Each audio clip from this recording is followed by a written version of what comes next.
जिसकी जैसी भावना। एक बार बुद्ध कहीं प्रवचन दे रहे थे। अपनी देशना खत्म करते हुए उन्होंने आखिर में कहा, जागो, समय हाथ से निकला जा रहा है। सभा विसर्जित होने के बाद उन्होंने अपने प्रिय शिष्य आनंद से कहा, चलो थोड़ी दूर घूम कर आते हैं। आनंद बुद्ध के साथ चल दिए।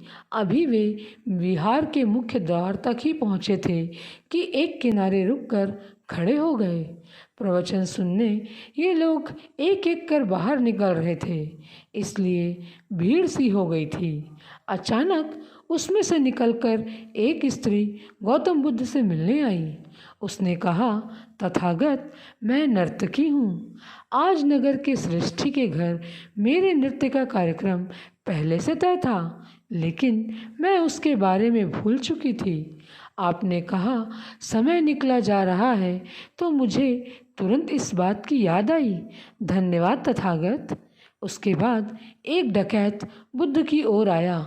उसने कहा, तथागत, मैं आपसे कोई बात छिपाऊंगा नहीं। मैं भूल गया था कि आज मुझे एक जगह डाका डालने जाना था कि आज उपदेश सुनते ही मुझे अपनी योजना याद आ गई।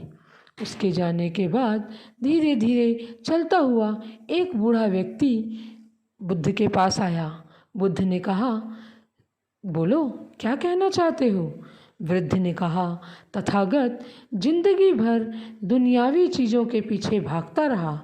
अब मौत का सामना करने का दिन नज़दीक आता जा रहा है।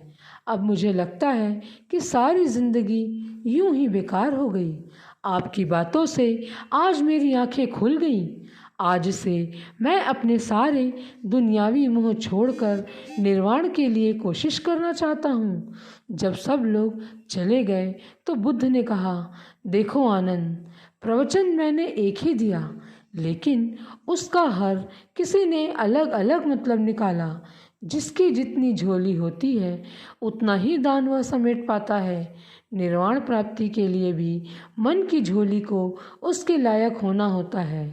इसके लिए मन का शुद्ध होना बहुत ज़रूरी है। इसीलिए कहा जाता है कि जिसकी जैसी भावना होती है वह हाल फिलहाल परिस्थितियों से वैसी ही चीज़ों को अपने अंदर समाहित करता है।